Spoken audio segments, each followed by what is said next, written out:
Hi అందరికీ welcome back to my channel. నేను మీ భావన. అందరూ ఎలా ఉన్నారు? మీరు థంబ్నైల్ చూసే వచ్చారు నాకు తెలుసు. అవునండి, నెగిటివ్ కామెంట్స్కి నేను ఎలా రియాక్ట్ అయ్యానో అని కాదు, నేను ఎలా ఫీల్ అయ్యానో అన్నది ఈ వీడియో. మిస్ అవ్వకుండా ఎండింగ్ వరకు చూడండి. ఇది వచ్చేసరికి మా లక్కీ వాళ్ళ స్కూల్లో సంక్రాంతి సంబరాలు జరిగాయండి. ఆ వీడియో అనమాట. చాలా బాగా సెలబ్రేట్ చేశారు. ఆ సంబరాలకి మా లక్కీ ఎలా రెడీ అయి వెళ్ళిందో పైన పిక్ పెట్టాను కదా, చూసారా? స్కూల్లో సెలబ్రేషన్స్ అవ్వగానే పిల్లలకి హాలిడేస్ కూడా ఇచ్చేశారు. ఇంకా హాలిడేస్ ఇస్తే తెలిసిందే కదా, ఇల్లుని ఇల్లులా ఉంచరు, ఇల్లు పీకి పందిరేస్తారు. ఇక్కడైతే నేను చికెన్ ఫ్రై చేస్తున్నాను. నా స్టైల్ కాదు, మా హస్బెండ్ స్టైల్లో చికెన్ ఫ్రై ఎలా చేస్తానో మీకు చూపిద్దామని వీడియో తీసా. యాక్చువల్గా అయితే ఆయన్నే కుక్ చేసి చూపించమన్నా, కానీ వీడియో తీస్తానని చెప్పాను. వీడియో తీస్తే నేను వండను, నువ్వే చేసుకో అని చెప్పారు. అందుకే నేనే చేసుకుంటున్నా. చాలా అంటే చాలా బాగుంటుంది రసంలోకి కానీ సాంబార్లోకి కానీ. నేను దీనికి కాంబినేషన్గా రసం కూడా పెట్టాను. ప్రాసెస్ ఫాస్ట్గా చెప్పేసి మెయిన్ టాపిక్లోకి అయితే వెళ్ళిపోదాం. 1/2 కిలో చికెన్ని బాగా వాష్ చేసి పక్కన పెట్టేసుకోవాలి. కడాయిలో ఆయిల్ వేసుకొని, ఆయిల్ హీట్ అయ్యాక చికెన్ కూడా వేసేసి ఉప్పు పసుపు వేసి కొంచెం సేపు ఉడకనివ్వాలి. మనం దీంట్లో వాటర్ ఏం పోయక్కర్లేదు. బాయిల్ అయ్యేసరికి వాటర్ రిలీజ్ అవుతుంది కదా, ఆ వాటర్తోనే కుక్ అవుతుంది. చికెన్ మనకి కుక్ అయిపోయింది అనిపించాక కొంచెం అల్లం వెల్లుల్లి పేస్ట్, కారం, గరం మసాలా అన్నీ వేసుకొని ఫ్రై చేసి ఇంకొక 5 మినిట్స్ ఉంచుకున్నాక దింపేసుకోవడమే. మన చికెన్ ఫ్రై రెడీ అయిపోతుంది. చెప్పాను కదా దాని కాంబినేషన్గా రసం కూడా పెడతానని. యాక్చువల్లీ ఇది రసం కాదు, చారు. రసం అంటే టమాటోస్ వేయాలి. నేను టమాటోస్ వేయకుండా చారు మాత్రమే పెడతాను, ఎందుకంటే పిల్లలు తింటారు కదా స్పైస్ లేకుండా. చాలామంది ఏంటంటే చారు మరిగాక తాలింపు వేస్తారు. నేను అలా కాదు, ఫస్ట్ తాలింపు వేస్తాను.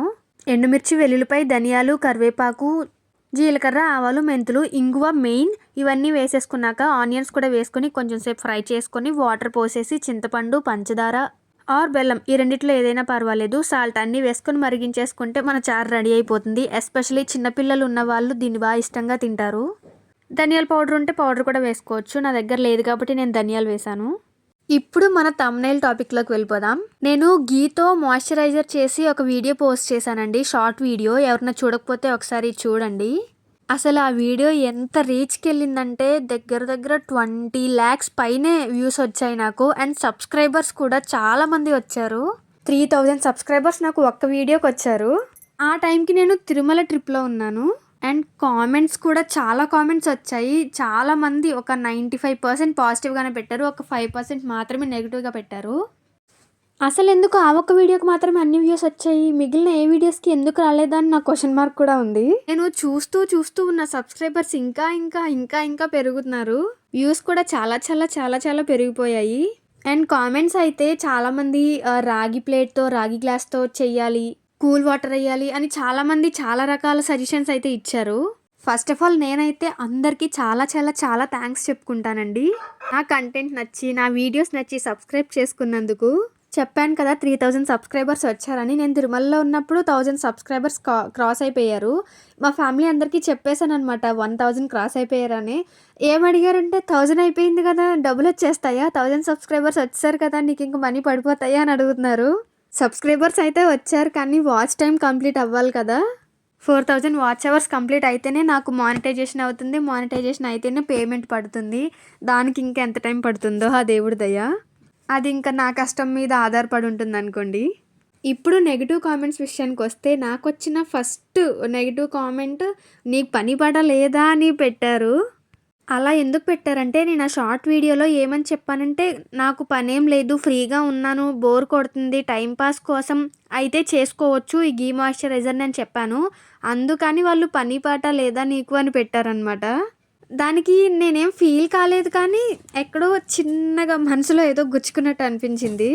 మళ్ళీనేమో అసలు నువ్వేం చెప్తున్నావు, నీకైనా అర్థమవుతుందా అని పెట్టారు.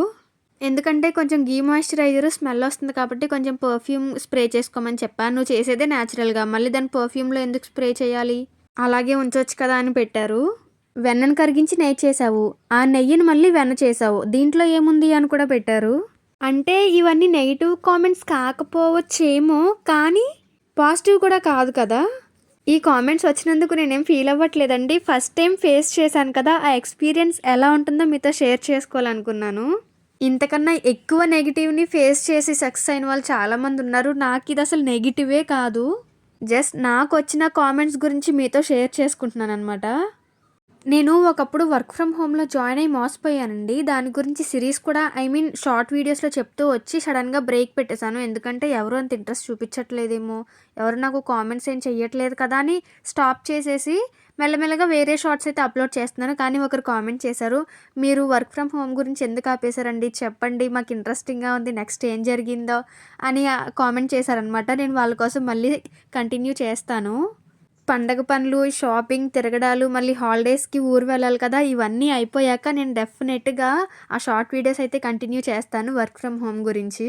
నాకు ఏ షార్ట్ వీడియో అయినా సరే 1,000 క్రాస్ అవుతుంది. ఒక్కొక్కటి 10,000 వరకు వెళ్ళి ఆగిపోతుంది. ఎప్పుడు లాక్స్‌లో వెళ్ళలేదు కాబట్టి నాకు ఎటువంటి కామెంట్స్ అయితే రావు. చాలా తక్కువ కామెంట్స్ వస్తాయన్నమాట నా ఛానల్‌కి. ఒకేసారి 20,00,000 వెళ్ళిపోయి దానికి అన్ని కామెంట్స్ వచ్చేసరికి నాకు చాలా హ్యాపీ అనిపించింది.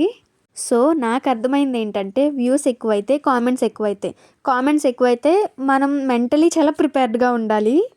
And once again thank you so much నన్ను సబ్స్క్రైబ్ చేసుకున్న వాళ్ళందరికీ. ఇక్కడొచ్చేసరికి నేను సున్నుండలు చేస్తున్నానండి. పొట్టు సున్నుండలైతే బ్లాక్ కలర్‌లో ఉంటాయి. ఇవి పొట్టు తీసేసిన సాయి గుళ్ళుతో చేస్తారు కదా! ఆ సున్నుండలనమాట. సున్నుండలు చేసేంత టాలెంట్ నాకుందనుకోండి. మనం ఇంకెక్కడైనా ఆగుతామా? మనకంత సీన్ లేదు. పౌడరు మొత్తం మా అమ్మమ్మ ప్రిపేర్ చేసి పంపిస్తే నేను జస్ట్ ఉండలు చుట్టి పెడుతున్నాను అంతే. సున్నుండలకి మినపగుళ్ళు, బియ్యం ఏయించడం ఒక ఆర్ట్ అండి. అది మంచి ఫ్రేగ్రెన్స్ వచ్చే వరకు దాన్ని మనం వేయిస్తూనే ఉండాలి. అది అందరికీ రాదు. మా అమ్మమ్మే అవి వేయించి పౌడర్ చేసేసి నా దగ్గరికి పంపించింది. నేను జస్ట్ ఉండలు చుడుతున్నాను అంతే. ఎందుకంటే మా అమ్మమ్మకి ఖాళీ లేదు కాబట్టి. తెలిసిందే కదా! పండగ సీజన్‌లో వాళ్ళు చాలా బిజీగా ఉంటారు. పిండి వంటలు చేస్తారు కదా! అండ్ ఇదొచ్చేసి నేను కంచిలో తీసుకున్న శారీ. నేను చాలా హెవీగా కుట్టించుకోవాలనుకున్నాను కానీ ఇప్పుడు అవ్వదు. పండగ సీజన్‌లో ఇస్తే వాళ్ళు ఇవ్వలేరు కదా అనేసి నేను నార్మల్‌గా కుట్టించేసుకున్నాను. చూడాలి పండగ రోజు కట్టుకుంటానో లేదో అని. దీనికైతే నేను మగ్గం వర్క్ చేయించుకోవాలనుకుంటున్నాను. పండగ సీజన్ అంతా అయిపోయాక ఇస్తాను. అప్పుడు వాళ్ళు ఫ్రీగా ఉంటారు. మనకు నచ్చిన మోడల్ చేయించుకోవచ్చు. అండ్ హ్యాండ్స్‌కొచ్చేసి చిన్నగా కుచ్చు పెట్టించుకున్నాను అనమాట. ఈ బ్లౌజ్ మా అత్తయ్య గారే కుట్టారు. అస్సలు ఇంట్లో పనవ్వట్లేదండి. హాలిడేస్ ఇచ్చేశారు. పిల్లలు ఇంట్లో ఉంటున్నారు. అండ్ పండగ పనులు, హౌస్ క్లీనింగ్ అబ్బబ్బబ్బా! ఎంత అలసటగా ఉంటుందంటే మీకు కూడా అలానే ఉంటుందా? అసలు పండగ అంటేనే అమ్మమ్మ వాళ్ళ ఊరు, అమ్మమ్మ వాళ్ళ ఊరు అంటేనే పండగ ఎవరికైనా సరే. ఏ ఫెస్టివల్స్‌కి వెళ్ళినా వెళ్ళకపోయినా సంక్రాంతికి వెళ్ళకపోతే మాత్రం అస్సలు ప్రాణం ఒప్పుకోదు. అదొక ఎమోషన్ కదా సంక్రాంతికి అమ్మమ్మ వాళ్ళ ఊరికి. మీ అందరికీ కూడా అలానే అనిపిస్తుంది కదా! ఇక నుంచి నేను వెళ్ళాక ఆ వీడియోసే పోస్ట్ చేస్తాను. మా అమ్మమ్మలు ఎన్ని రకాల పిండి వంటలు చేస్తారో అసలు. 2 బ్యాగ్స్ సర్దాను. ఇంకా సర్దాలి. ఎందుకంటే రెగ్యులర్‌గా వేసుకునేవి ఒక బ్యాగు, కొత్త బట్టలు ఉంటాయి కదా పండక్కి అవి ఒక బ్యాగ్ అనమాట. కిచెన్ కూడా సెట్ చేసేసుకొని ఇంకా జంపు జలాని ఊరికి ఈరోజు ఈవినింగ్. ఇంకా ఈ వీడియో ఇక్కడితో ఎండ్ చేసేస్తున్నాను. ఐ హోప్ ఈ వీడియో మీ అందరికీ నచ్చిందని అనుకుంటున్నా.